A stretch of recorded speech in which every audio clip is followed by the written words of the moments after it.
오늘 하나님의 말씀은 마태복음 16장 18절 우리 한 절만 봉독해 올리겠습니다. 또 내가 네게 이르노니 너는 베드로라 내가 이 반석 위에 내 교회를 세우리니 엄부의 권세가 이기지 못하리라. 아멘. 오늘 낙엽을 밟고 교회에 출석하신 여러분들 환영합니다. 저도 낙엽을 밟고 교회에 오면서 그런 생각이 들었어요. 낙엽을 밟고 오는 사람들은 모두 다 시인이 되고 철학자가 된다, 그런 생각을 했어요. 그런 면에서 우리 좌우에 한번 서로 인사하십시다. 잘 오셨습니다. 감사합니다. 금년도 4월 15일에 세상과 교회를 섬기는 리서치 연구소 ARCC라고 하는 곳의 전병철 연구소장에서 좀 무거운 주제로 포럼을 했어요. 기독 청년들이 교회를 떠나는 이유, 젊은이들이 교회를 떠나는 이유라고 하는 좀 가슴 아픈 그런 주제를 놓고 포럼을 가졌는데, 연구소에서 1017명을 대상으로 설문조사를 했죠. 응답자 중에 91%가 20대, 30대 청년이었고 성별은 남자 40%, 여성 60%, 그 응답자들 가운데 64%의 사람들이 자신이 소위 모태신앙이다 이렇게 밝히기도 했고, 연구소에서는 응답자 중에 20명을 포커스 그룹으로 선정을 해서 소위 심층 면접 조사까지 그렇게 했다고 하죠. 이 자료를 총신대학의 기독교 교육과 교수인 함영주 교수에게 맡겨서 분석을 했는데, 전체 응답자 1017명 중에 교회를 옮길 의향이 있다는 청년들이 320명, 또 신앙을 포기할 의향이 있다라고, 신앙을 버리고 싶다 80명, 이미 교회를 떠났다라고 응답한 청년들이 122명으로, 물론 이 중에는 좀 복수로 응답한 경우도 있다고 밝히고 있었습니다. 여러분, 함 교수가 청년들이 교회를 떠나는 그 이유를, 그 자료를 놓고 분석한 핵심 요인 5가지로 딱 압축을 했는데, 첫 번째 요인이 여러분 뭐가 될 것 같아요? 첫 번째 요인이 뭐가 될 것 같아요? 첫 번째, 제가 말하기가 좀 힘들어요. 목회자에 대한 실망감이 5가지 요인 가운데 비교적 가장 우위에 나와 있습니다. 특별히 목회자의 언행 불일치, 설교 중 부적절한 발언, 평상시 상처가 되는 말, 이런 것들이 쌓여서 교회를 떠난다, 그렇게 심층 면접에서 말을 했어요. 두 번째 요인이 청년부 공동체적인 자체 요인인데, 응답자들은 다양한 얘기 중에 이렇게 얘기해요. 교회는 누구라도 오갈 수 있어야 되는데 지금은 진입 장벽이 과거에 비해서 상당히 높아진 것 같다, 이렇게 얘기를 했어요. 세 번째 주요한 요인이 개인적인 이유죠. 신앙에 대한 회의감이 엄청나다. 교회에서는 영적인 필요가 채워지지 않는다 그러면서 이 사람들은 특별히 종교에 대한 아주 높은 그런 회의감을 갖고 있다. 그 외에 이제 기성교회 내 직분자들과의 관계가 있는데, 이게 교회를 떠나게 되는 주요 요인 중에 하나인데, 교회 중직자들에게 영향을 많이 받고, 때로는 그들이 보이는 비상식적인 모습 때문에 교회를 떠난다. 마지막 5번째 핵심 요인 중에 뭘 말씀하느냐 하면, 교회가 너무 헌신을 강요하고 있다. 여러분, 설문조사는 사실은 진리는 아니죠.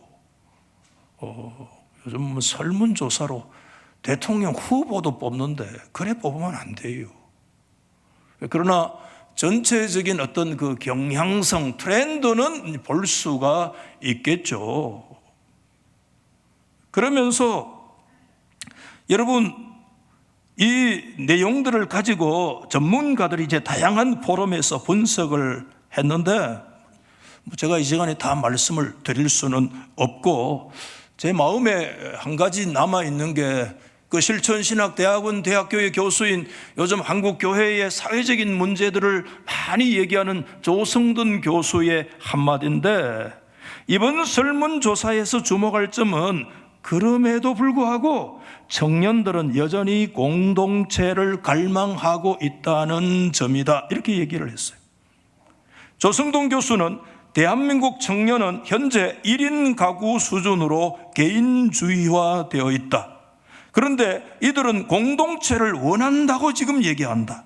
어떤 공동체를 원하고 모여서 무엇을 하고 싶어 하는지를 오늘 한국교회가 파악할 수 있어야 된다라고 말을 했고, 그 외에 많은 전문가들이 또 자기 나름대로의 입장에서 오늘날 한국교회의 여러 가지 병리적인 현상들을 분석하고 있는 그런 것들을 전체적으로 살펴보았습니다. 여러분, 오늘 제가 이 초보에 이 말씀을 드리는 이유는 비단 청년들의 문제뿐만이 아니라 오늘 이 시대 우리 성도들에게 여러분 교회에 대한 관념 자체에 있어서 큰 도전에 직면해 있다는 것이 사실이고, 어쩌면 상당히 위험 수위를 지금 넘어서는 듯한 그런 상황 속에 처하여 있다라고 하는 것을 우리는 직간접적으로 느끼고 있기 때문입니다. 저는 이런 것들을 목회 현장에서 때때로 피부로, 때로는 절감을 하면서, 이럴 때 하나님 앞에 우리가 가장 근본적인 질문이 필요하지 않을까. 그 근본적 질문이 뭐냐면, 교회라고 하는 것이 뭔가? 라고 하는 질문을 생각하게 돼요. 여러분, 저와 여러분이 그리스도인이 된다라고 하는 것은 제일 먼저 뭐를 포함하는가 하면, 한번 받아해 보실까요? 믿는 거. 믿지 않으면 그리스도인 될 수 없어요.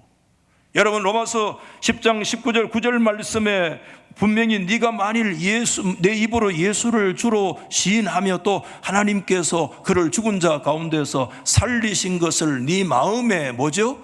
믿으면 구원을 받는다. 믿지 아니하고 구원받을 수 있는 길이 없고, 믿지 않고 우리가 그리스도인 될 수가 없어요. 그래서 그리스도인이 된다라고 하는 것에 첫 번째 포함하고 있는 것은 믿는 것을 포함하고 있는데, 그러면 믿는 것만 가지고 있으면 됩니까? 아니에요. 거기에는 또 하나 굉장히 주요한 요소를 포함하고 있는데, 그게 뭐냐면, 우리 한번 받아해 보시면 좋겠습니다. 소속하는 것. 뭐라고요? 소속하는 것.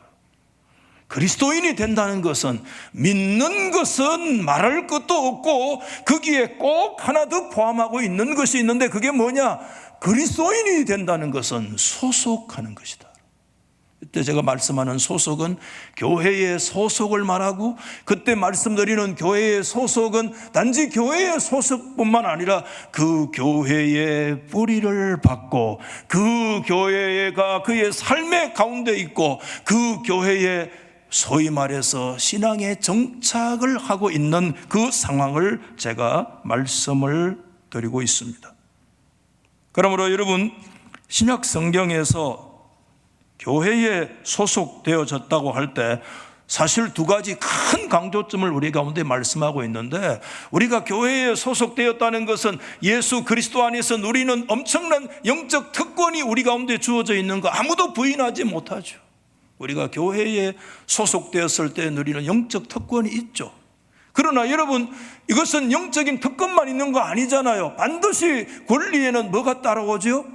책임이 따라오죠. 굉장히 중요한 책임이라는 요소가 항상 함께 간다는 거예요.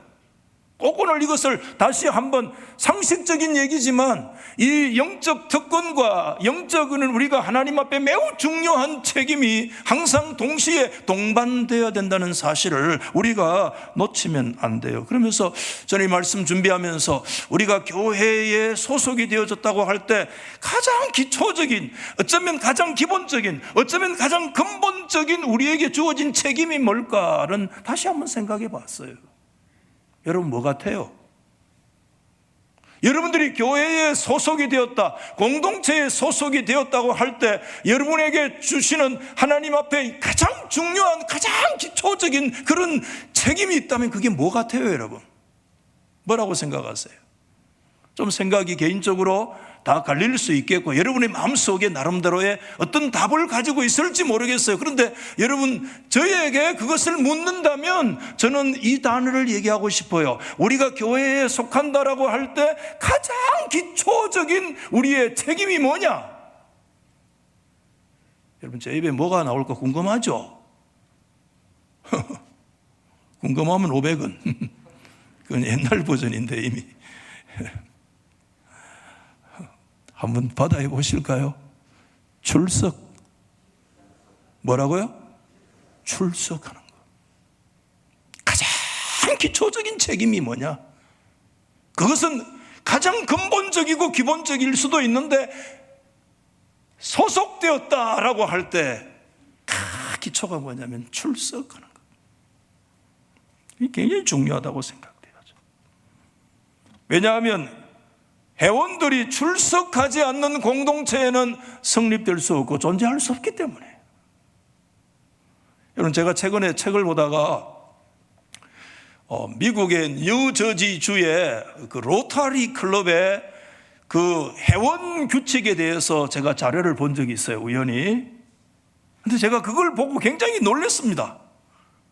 그 회원 규칙이 쭉 있는데 그 회원들 규칙 가운데 로타리 클럽에 가장 강조하고 있는 게 뭐냐 하면 출석 규정인데, 출석 규정이 몇 가지로 정리가 되어 있느냐 하면 10가지로 정리되어 있는데, 그 로타리 클럽의 출석 규정이 페이지로, 우리 페이지로 번역해서 실려 있는데 책으로 5페이지나 돼요. 이야, 오늘 좀 출석을 강조하면서 그 부분을 여러분들에게 쭉 좀 보여드리고 싶은데, 그러면 뭐 주객이 전도될 것 같아서 말씀을 다 드리지를 못하고, 여러분, 그때 로타리 클럽의 규칙의 출석 규정에 대해서 10가지 세분화되어 있는데 그 중에 한두 가지 좀 소개해야 돼요. 첫 번째 규정이 이렇게 되어 있어요. 모임 출석을 그렇게 중요시하는 이유가 무엇인가? 로타리 클럽에서. 그러면서 쭉 답을 얘기하는데 그 중에 출석은 클럽을 하나로 묶어주고 봉사의 기본 틀을 제공하는 접착제다. 이야, 굉장히 신학적이야. 출석은 접착제다, 이렇게 얘기를 하면서 출석은 모든 로터리 클럽 운영 및 성공의 주요한 부분이다. 우리가 공동체가 성공과 실패를 하는 그 모든 것들은 어디서 시작되는가 하면 로터리 클럽의 성공과 실패는 출석에 있다. 두 번째 규정에 이렇게 되어 있어요. 그러면 모임 출석에 대한 로타리 클럽의 기본 규칙이 뭔가? 반년마다 로타리 클럽 정기 모임에 적어도 50% 이상 출석해야 되는 것은 당연하고, 출석을 하지 못했을 때 그 출석을 보충해야 된다. 출석을 보충해야 된다고 얘기를 했어요. 세 번째 모임에 보면 주간 모임에 빠지면 그럼 어떻게 되는가? 당신이 이 클럽에서 결석한 모임의 횟수를 다른 클럽의 주간 모임에 참석함으로써 보충할 것을 강력히 권장한다. 그러면 네 번째, 그럼 어디에서 그 출석했던 그걸 내가 보충할 수 있는가? 답은 전 세계 어디서나 다른 로터리 클럽에서 출석을 보충할 수 있다. 그 외에도 6가지 출석에 대한 규정이 더 있어요. 제가 오늘 왜 이렇게 조금 장황하게 이 문제를 여러분에게 말씀을 드리느냐 하면, 제가 그 출석 규정 로터리 클럽의 내용을 5페이지로 쭉 보면서 1차적으로 제 마음속에 들어왔던 게 뭐냐 하면, 오늘 우리가 그리스도인으로서 교회에 회원된 자격들을 우리가 정말 로터리 클럽에 회원된 이 규칙 정도라도 우리가 생각하고 있는가 하는 생각이 내 마음속에 들었기 때문입니다. 그런 생각을 가지고 있으신 분들이 많죠. 오늘 오신 분들이 다 그런 생각들을 가지고 있기 때문에 저도 존경하지만 그런 질문을 다시 던지게 됐다는 거예요.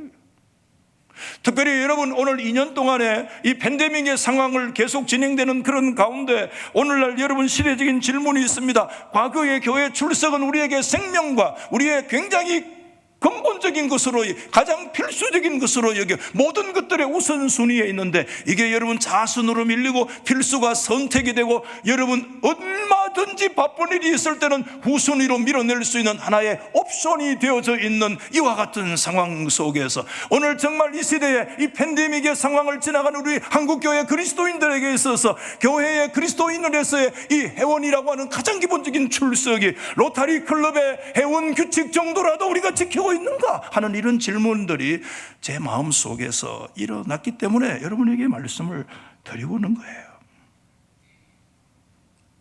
여러분, 이렇게 설명할 줄 모르겠어요. 오늘 시대가 지금 그렇게 교회 출석이 옵션이 되어진 상황에서, 필수에서 선택이 되어진 이런 상황 속에서 목사님, 교회가 그렇게 중요합니까? 라고 하는 질문을 오늘 던지고 있는 것 같아요. 그렇게 교회가 목숨처럼 중요합니까? 제가 그 질문을 제 스스로 던져보면서, 그게 오늘 이 시대에 던지는 질문이고, 오늘 말하지 않지만 그런 무언의 질문들이 오늘날 한국교회 지금 성도들의 가슴 속에 교회가 그렇게 중요하냐? 그런 질문을 던지고 있기 때문에.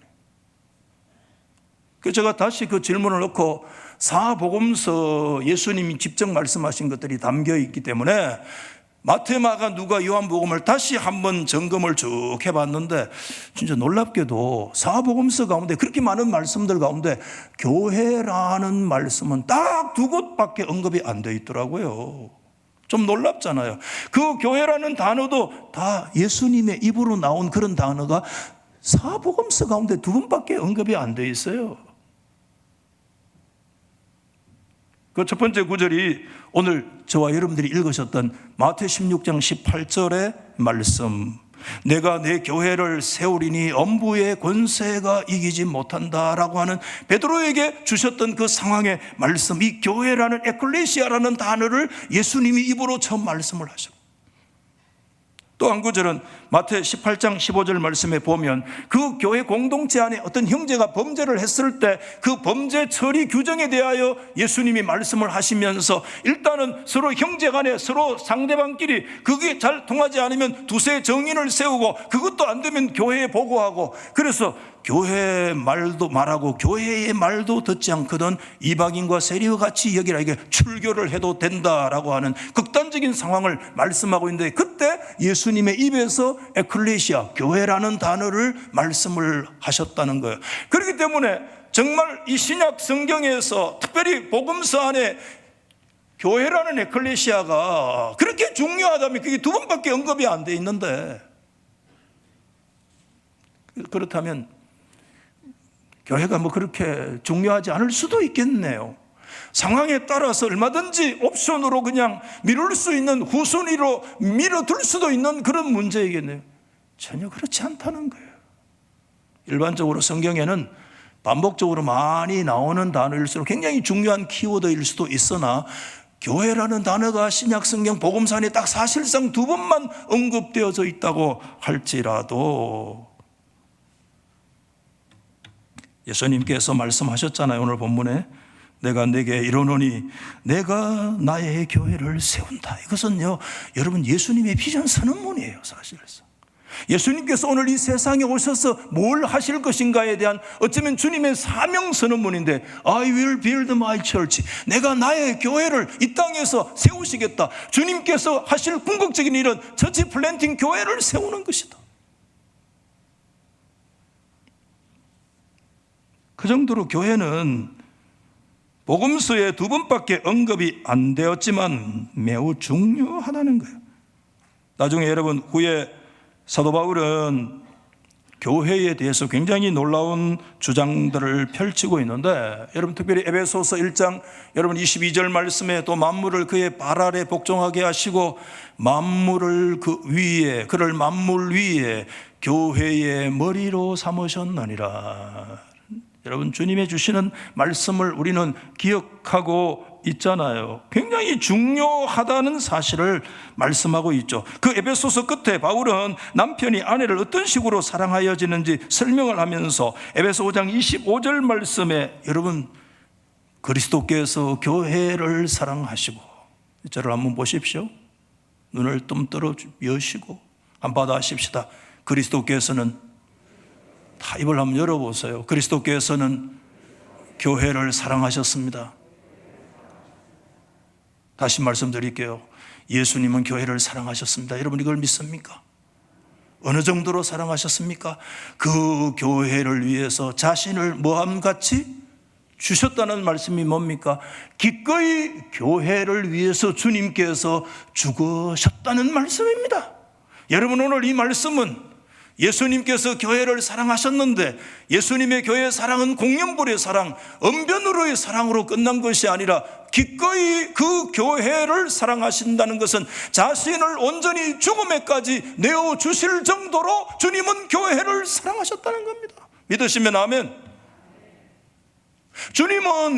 주님에게 교회는 그렇게 중요해요. 자신의 목숨을 들여서 사랑의 대상이고, 교회는 주님에게 목적이고 주님의 애정과 사랑의 대상이 되어진다는 사실을 우리 가운데 말씀해 주고 있는 것이잖아요. 그렇다고 한다면 이제는 바로 저와 여러분들의 삶의 자리로 우리가 적용하지 않을 수가 없습니다. 여러분 무엇이든지 우리 예수님께서 중요한 것은 오늘 그리스도인인 저와 여러분에게도 중요한 것이 되어야 될 줄 믿습니다. 아멘이죠. 예수님에게서 교회는 주님의 중심이었습니다. 다시 말씀드릴게요. 교회는 그리스도의 중심이었습니다. 주님은 교회를 사랑하셨습니다.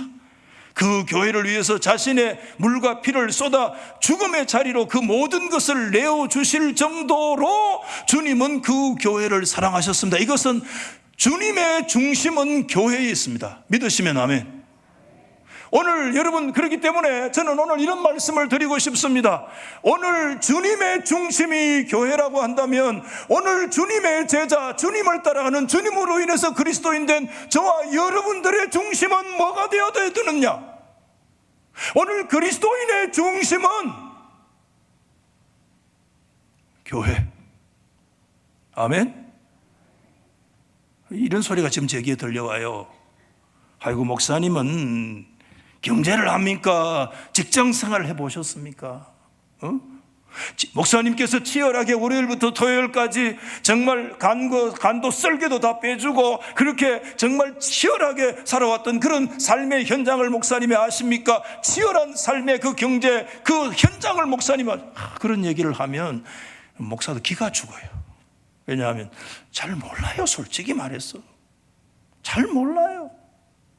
그렇기 때문에 목사님은 정말 공연불처럼 주일 강단에서 정말 그렇게 얘기를 할 수 있겠다라고 얘기할 때 그런 얘기를 들으면 좀 기다워 죽어요. 좀 용기 있게 회개하라, 말씀대로 더 살아라, 더 믿음으로 치열하게 살아라, 이래 얘기하고 싶은데 목사님 압니까? 현장을 압니까? 우리 성도들 얼마나 힘든 줄 압니까? 우리가 한 주간 얼마나 지쳐서 교회 오는 줄 아십니까? 목사님의 말씀을 통해서 그때 위로로 좀 쓰다듬어 줘야 되지, 이런 얘기처럼 들려지는 것 같아서 용기 있게 얘기하려고 하다가 또 좀 입이 들어가고 좀 그럴 때고 있어요. 저도요.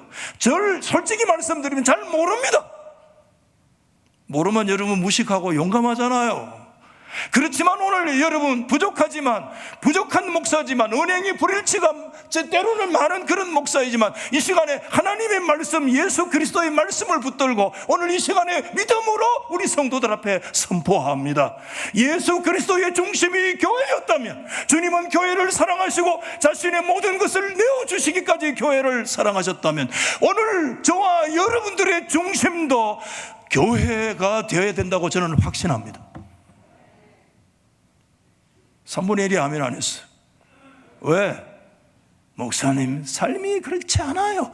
그게 중심이 아니에요. 목구멍이 포도청인데 말이야, 지금 살아가는 게 얼마나 어려운데, 지금 우리가 사는 게 얼마나 치열한 경쟁인데, 지금 내가 눈만 감으면 내 눈을 빼앗아 가려고 하는데, 이와 같은 상황 속에서 교회가 삶의 중심이 됩니까? 우리의 직장과 이 삶의 중심이 따로 있는데, 뭔 말인지 이해가 돼요. 위로의 말씀을 드려요. 정말 그런 육사들을 위해서 기도하고 있어요. 하나님께서 그 성도들의 그 치열한 삶의 연장에 하나님의 은총과 그들의 믿음의 영육 간의 결실, 하나님께서 이 가을에 저에게 계속 그런 마음에 감동을 주셨어요. 솔직히 하나님께서 계속 기도하라는 거예요. 뭘 위해서? 회복을 넘어서 성도들의 영육 간의 결실과 하나님의 기적의 역사들이 그들 가운데 일어나게 될 거다. 그걸 위해서 목사는 구체적으로 다 모르지만 엎드려서 기도해라. 할렐루야.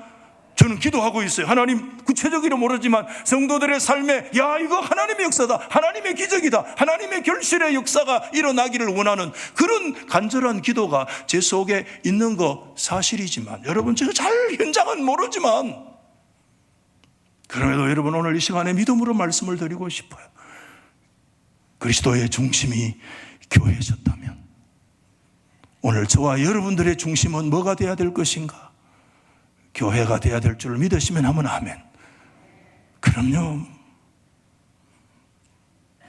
여러분, 오늘 신약 성경에서 교회가 어느 정도로 우리 그리스도인들의 삶의 중심을 차지해야 되는가라고 하는 걸 조금 더 구체적으로 들어가서 성경을 좀 이곳저곳을 살펴보니까, 마태복음은 특별히 제자들의 복음서라고 얘기할 정도로 제자들에게 주시는 말씀이 포커스가 주로 맞춰져 있는데, 여러분, 그 마태복음 가운데 그리스도인들의 삶의 중심에 교회가 다 있어야 된다는 것이 마태복음 안에 세 구절을 제가 찾아냈어요. 첫 번째 구절이 뭐냐 하면 마태 10장 37절 말씀인데, 여러분, 이런 말씀이에요. 같이 읽어보실까요? 시작. 아버지나 어머니를 나보다 더 사랑하는 자는 내게 합당하지 아니하고, 아들이나 딸을 나보다 더 사랑하는 자도 내게 합당하지 아니하며. 여러분, 이 구절을 가만히 들여다보십시오. 오늘 우리의 프라이어리티, 우선순위에서 가장 벌스트 첫 번째 자리에 계셔야 될 분이 누구냐 하면, 나보다 네 아버지나 어머니도 더 사랑한다면 내게 합당하지 않다는 말씀은 예수 그리스도만이 우리의 삶의 가장 우선순위에 서 있는 줄 믿으시기 바랍니다. 이게 예수님이 삶의 첫 자리입니다. 여러분, 이 구절을 가만히 들여다보면 예수님이 퍼스트고, 그 다음에 이 구절 아래 함의하고 있는 게 뭘 얘기하느냐 하면, 그 다음에 아버지, 어머니도 있지만 그 속에 뭘 말씀하고 있느냐 하면, 예수 그리스도로 인해서 구성된 하나님의 가족, 교회의 가족이 굉장히 중요한 영적인 우선순위에 놓여 있다는 사실을 우리 가운데 말씀해 주고 있다. 저는 그렇게 믿어요. 또 한 구절이 있어요. 그게 마태 22장 30절 말씀인데, 여러분 같이 한번 읽어보실까요? 시작. 부활 때에는 장가도 아니가고 시집도 아니가고 하늘에 있는 천사들과 같다. 이제 이 계대 결혼에 대한 질문들을 예수님 골탕 먹이기 위해서 여러분 종교 지도자들이 던진 그 질문에 예수님의 대답인데, 부활 때 장가도 아니가고 시집도 아니가고 하늘의 천사들과 같다라고 하는 이 말씀은요, 사실상 생각해 보면 굉장히 깜짝 놀랄 만한 그런 영적인 내용을 함축하고 있는데, 여러분 여기 가만히 보시면 뭐냐 하면, 저와 여러분들이 얼마나 소중하게 여기는 것이 우리 가족이잖아요. 가족의 그 경이로움은 말로 다 표현할 수가 없어요.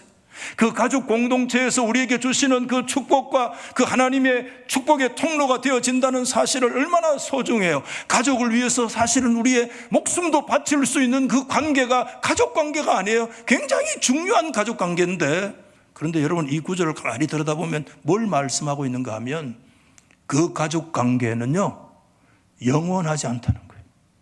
그건 일시적인 구조라는 거예요. 일시적인 관계라는 거예요. 때가 되면 반드시 우리의 가족 관계가 하나님의 가족으로 다 대체되어지는 그런 역사가 일어난다는 것을 말씀해 주고 계시고, 우리는 이 땅에서 교회에서 이미 하나님의 가족의 속에 들어가면서 우리는 여기에서부터 그 과정을 이미 참여하고 있는 하나님의 백성이라는 사실을 말씀해 주고 있어요. 여러분, 예수님은 항상 이 원리를 따라서 사셨어요. 우리의 육신의 가족, 그보다 더 우선순위에 놓여 있는 게 뭐냐 하면 교회의 가족, 하나님의 가족에 대한 이 영적 우선순위를 주님 잊어버리지 않았어요. 어느 날 예수님에 대한 악한 소문들이 났어요. 그러니까 예수님의 모친 마리아를 위시한 그 형제 가족들이요, 때로 몰려와가지고 예수님 만나러 왔는데 사실상 만나러 온 게 아니라 예수님 체포해가지고 붙들어서 집으로 데려가려고 그렇게 온 거야. 그러니까 사람들이 문 밖에 모친 마리아하고 가족들이 기다리고 있으니까 제자들이 예수님께 얘기했잖아요. 지금 가족들 모친 와서 지금 기다리고 주님 만나려고 합니다. 그랬더니 그때 예수님께서 세 번째 중요한 말씀을 하셨는데, 그게 마태복음 12장 49절 50절에, 여러분 말씀 중요해요. 그때 예수님이 손을 내밀어서 제자들을 가리켜서 말씀하셨어요. 그리고 그 제자들 주변에 둘러서 있는 사람들에게 나의 어머니와 나의 동생들을 보라. 밖에 서 있는 사람들을 지금 얘기하는 게 아닙니다. 예수님 주변에 서 있는 주변의 사람들을 향해서 나의 어머니, 나의 동생들을 보라. 그러시면서 누구든지 하늘에 계신 내 아버지의 뜻대로 하는 자가 내 형제요, 자매요, 어머니이니라 라고 하는, 굉장히 여러분, 이런 말씀들은 급진적인 말씀이기도 하잖아요. 그래서 전통적인 사고에 가족 혈연 관계 속에만 꽉 묶여 있는 사람은 기독교가 이런 거야, 이렇게 사실상 굉장히 지레 놀라게 할 만한 그런 구절이기도 하잖아요. 그렇지만 여러분, 예수님은 이 영적인 원리를 한 번도 잊어버리신 적이 없어요. 그렇다고 예수님께서 여러분 육신의 가족을 무시하셨던 그런 말씀을 우리가 성경에서 찾을 수가 있습니까? 이 영적인 우선순위, 이것을 잘 지킬 때 우리가 이 땅에서의 가족 관계가 더 놀라운 하나님의 축복의 거룩한 통로가 되고 아름다운 경이로운 영적인 역사들이 그 가족 속에 일어날 수 있다는 것을 성경이 말씀해 주고 있는 거 아니겠습니까? 여러분, 오늘 이 마태복음에 말씀드렸던 이런 세 구절들을 보면 교회가 참으로 비할 데 없이 중요하다라고 하는 사실을 우리가 하나님 앞에서 배울 수가 있다라고 하는 거예요. 여러분, 오늘 교회 가족이 왜 그렇게 중요하냐라고, 이것은요 현실적으로도요 생각해 보면 그 이유가 딱 들어맞아요. 오늘 우리 가족들이 있잖아요. 우리 가정들이 있잖아요. 우리 가족과 이 성장과 그들의 건강을 위해서도 반드시 뭐가 필요하냐면 교회 가족이라는 공동체가 반드시 우리 가운데 필요합니다. 이 꼭 필요해요. 저와 여러분들의 가족 가운데 단독적인 우리의 가족이 말이죠, 모든 면에서 영적인 자원을 완전하게 다 구비하고 있는 가정이 우리 속에 있습니까? 우리는 다 불완전합니다, 우리 가족은. 그렇기 때문에 우리는 무슨 지원을 받아야 되느냐 하면 교회 가족의 지원들을 우리 교회 가족들이 다 받아야 됩니다. 그런 것들을 우리는 필요하고, 그들의 격려, 그들의 도움, 그들의 그 우정, 그들과의 끈끈한 그 관계, 그런 것들의 도움을 우리는 다 필요로 하는 거예요. 여러분의 자녀들을 양육을 할 때 한 아이의 양육은 가정의 두 부모의 모습만 가지고는 절대 부족합니다. 절대 부족합니다. 두 사람만 가지고 가정 양육하는 거 절대 불충분합니다. 우리 아이들이 어디서 성장해야 되느냐? 우리 가정에서 두 부모의 교육과 양육을 받으며 성장하지만 우리의 아이들은 반드시 교회 공동체, 교회 가족이라고 하는 그 환경 속에서 성장해 갈 때 저와 여러분들이 기대하기보다 훨씬 더 뛰어넘는 그런 하나님의 은총의 복을 우리가 받아 누리게 되는 역사가 일어나게 될 줄 믿습니다. 우리의 가족의 건강을 위해서도 교회의 가족은 반드시 필요하다는 거예요. 저희 말씀 준비하면서 제 자신을 한번 돌아봤어요. 부모님이 저를 먹여주시고 입혀주시고 때로는 공부를 시키시기 위해서 갖은 고생을 다 하시면서 그렇게 하셨던 거, 그거 변함없는 사랑이잖아요. 그런데 여러분, 돌이켜볼 때 저는 자신 있게 말씀을 드릴 수 있는 게 뭐냐 하면, 저는요 부모의 자녀로 성장을 했지만 그게 결코 다가 아니었어요. 저는요 당당하게 말씀할 수 있어요. 저는요 교회의 아들이었어요. 교회의 아들이었어요. 교회의 자식이었어요. 교회의 자양문을 빨아먹고 교회가 키운 거예요. 여러분, 가족이 병들고 힘들 때, 시험 들었을 때, 정말 우리 가족이 예수 믿고 4년 5년 동안 시험이 막 찾아왔습니다. 그때 주변에서 예수 믿고 저번 집안 망했다는 소리가 이곳저곳에서 막 비등하게 들려왔습니다. 여러분, 그럴 때 전도사님 찾아오고, 권사님 찾아오고, 구역장 집사님, 장로님 찾아오고, 권찰님 찾아오고, 매일 심지어 어느 날 빠지지 않을 정도로 찾아와서 우리 심리를, 그때 뭐 겨우 자전거 타고 아니면 걸어서 그냥 와가지고 기도해주고 또 기도해주고 격려해주고, 그렇게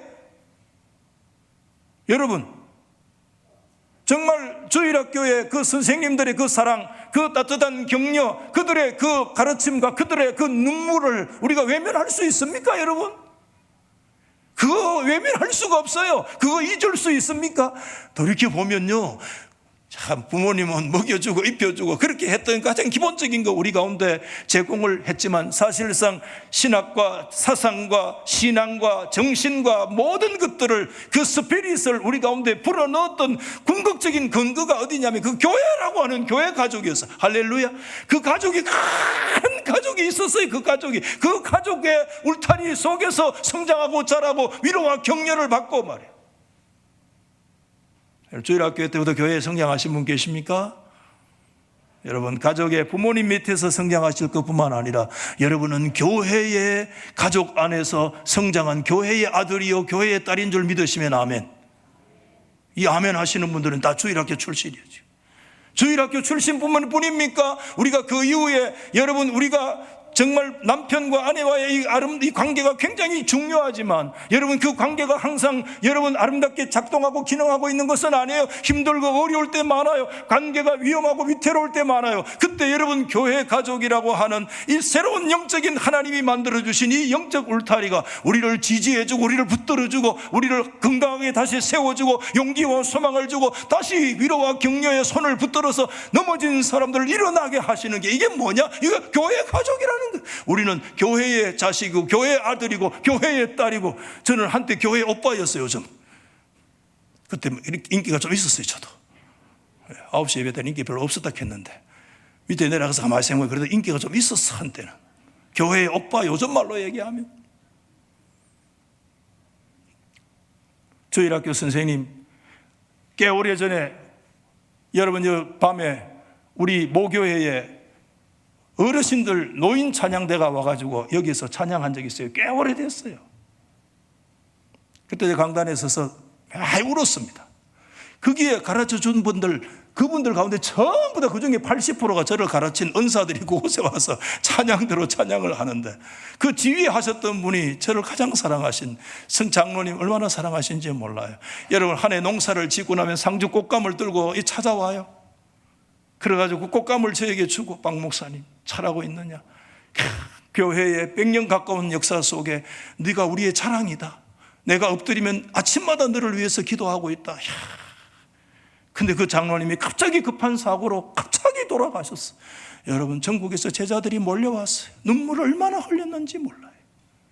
그 장로님이 돌아가시고 나니까 교회가, 여러분 지나가다가 우리 어머니 품 같은 교회가, 그 은사님이 뚝 돌아가시니까 교회가 이렇게 거리감이 있어더라고. 남의 집처럼 보이더란 말입니다. 야, 내가 그때 다시 깨달았어요. 아, 내가 떠나 있지만 나는 이 교회의 아들이었고 교회의 자식이었구나. 교회의 영적인 자양분과 그들의 기도의 역사가 지금도 끊임없이 내 안에 일어나고 있구나. 할렐루야.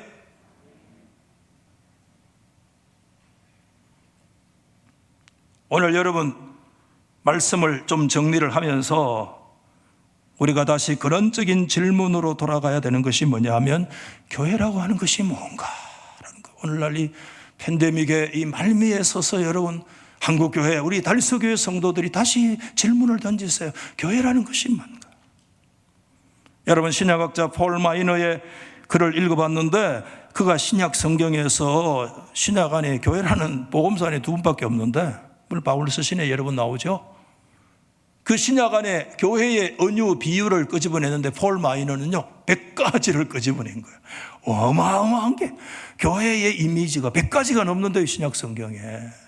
좀 느리고 의도적으로 그렇게 밝혀낸 듯한 느낌을 받았지만, 제가 그걸 보면서 느낀 게, 야, 신약 성경은 교회의 책임에 틀림이 없구나, 그런 생각을 제가 가졌는데, 그 100가지 제가 다 말씀드리지 못하는데 그 100가지를 쭉 보면서 사실상 두 가지로 요약이 되더라고요. 첫 번째, 한번 받아십시다. 교회는 하나님의 도시다. 여러분, 교회가 하나님의 도시라는 말씀 들어본 적 있나요? 오늘 여러분, 예수님께서 말씀했어요. 내가 이 반석에 내 교회를 세우리니 음부의 권세가 이기지 못한다. 여기에 음부의 권세는 어둠의 세력, 사단의 영적 세력을 말하는 것 틀림없지만, 음부의 세력이라고 하는 것은 이게 문자적으로 뭐냐 하면 음부의 문들, 대문, 이런 뜻이에요. 여러분, 과거에 고대 성은 성벽으로 둘러싸였고 성문이 있잖아요. 문이 있습니다. 그 문은 뭘 얘기하나요? 그 문이 있는 성문이 재판장이에요. 그래서 그 지도자들이 재판도 하고 정책을 수립하고 판단하는 장소가 그래서 루키스 성경에 보면 그렇게 있고, 이런 잠언 성경에도 그런 말씀도 있어요. 그러면 굉장히 중요한 거예요. 그래서 문들은 그 도시와 그 지형을 말해요. 그런데 그 어둠의 세력들이 이 세상 가운데 진을 치고 세상 도시를 형성하고, 그 문들 앞에서, 음부의 문들 앞에서 이 세속주의적인 입법과 세속주의 정책들을 막 쏟아내고 그렇게 하지만, 예수님께서 하시는 일이 뭐냐 하면, 이 세상에 오신 주님의 비전수는 뭐냐, 이 음부의 도시, 이 세상에 악한 사단이 통치하고 지배하고 있는 이 영적으로 둘러서 있는 이 도시 안에 하나님의 도시를 건설하는, 내가 나의 교회를 세우리라. I will build my church. 그때 주님 말씀하셨어요. 이 지옥의 세력들, 그 대문의 세력들이 엄청나게 강력한 역사들이 앞으로 일어난다고 할지라도, 그 세력들이 하나님께서 세우신 주님의 거룩한 하나님의 도시, 주님의 몸된 교회를 이기지 못한다. 할렐루야. 그리고 하나 더, 신약 성경에서요 가장 교회를 잘 묘사해 주고 있는 게 뭐냐면 하나님의 가족이라고 하는 거예요. 구체적으로 다 설명을 드리지 않겠어요. 여러분, 여기서 가족이라고 하는 것은 단지 비유로 말씀하고 있는 게 아니라는 거. 이 가족은 본질적으로 가족이에요. 말씀을 드렸잖아요. 한번 받아하십시다. 우리는 가족이다. 무슨 가족입니까? 혈통적 가족이 아니라 교회의 가족, 하나님의 가족입니다. 가족 같다는 것이 아닙니다. 비유가 아닙니다. 이 가족은 본질입니다. 교회는 하나님의 가족입니다. 믿으시면 아멘. 하나님의 교회 안에, 지역교회 안에 여러분이 있습니까? 우리는 가족입니다. 오늘 결론을 맺겠습니다. 저는 결론을 오늘 이렇게 한 문장으로 정리를 했어요. 제가 한번 읽어볼게요. 내가 지금 속한 지역교회가 비록 완전함과 거리가 멀다고 하더라도, 이렇게 말씀하고 싶어요. 이 외에 달리 내가 소속할 교회 가족이 없다고 믿음의 생각을 가져야 된다. 이해됩니까? 이 말씀 이해됩니까?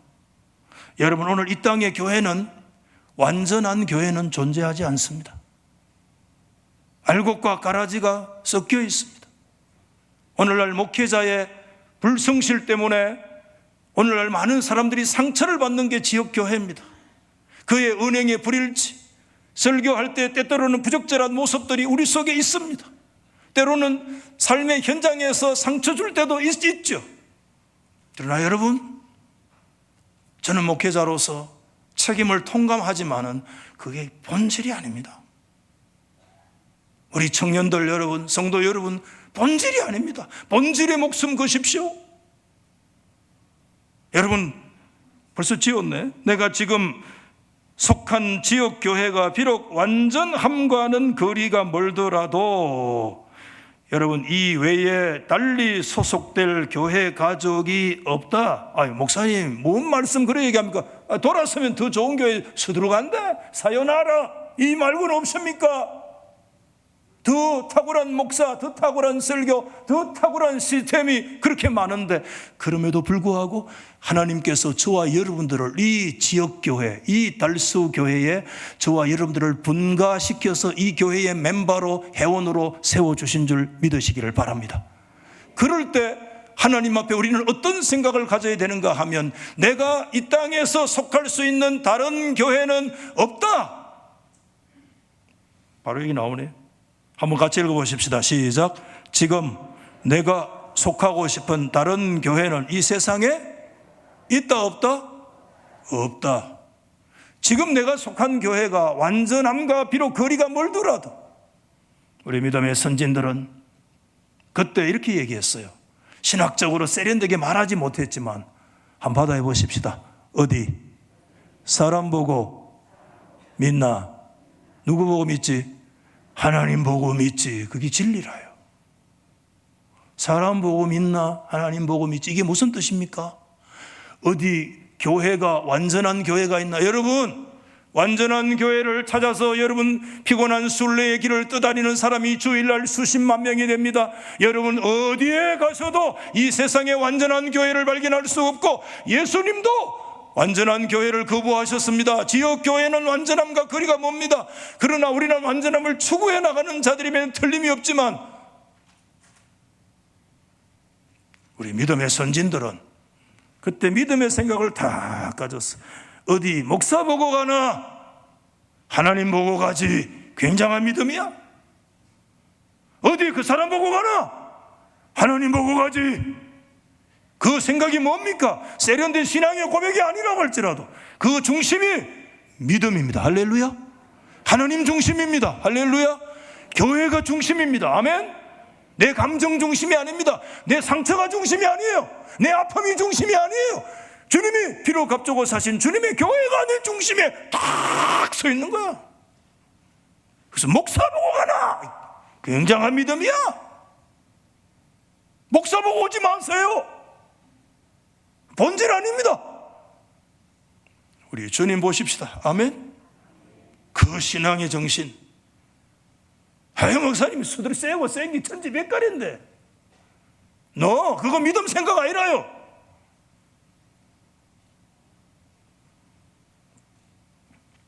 그러므로 우리 그리스도인들은 교회의 사랑을 다시 배워야 됩니다. 오늘 이 시대 교회는 그리스도의 연인이며 눈동자이며 그리스도 그분이 마음에 품으신 열정의 대상입니다.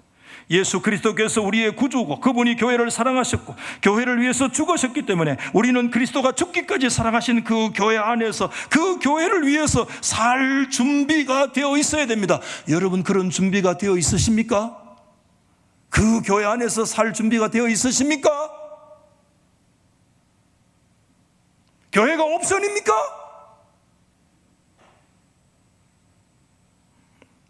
마치겠습니다. 핵심 가치 한마디로 정리할게요. 같이 알고 보다 시작. 교회는 성도의 삶의 뭐며? 중심이며 이것은 실질로 다른 얘기하면 그 지역교회에 뭐 하는 것이다? 뿌리를 내리는 것이다. 정착하는 것이다. 소속하는 것이다.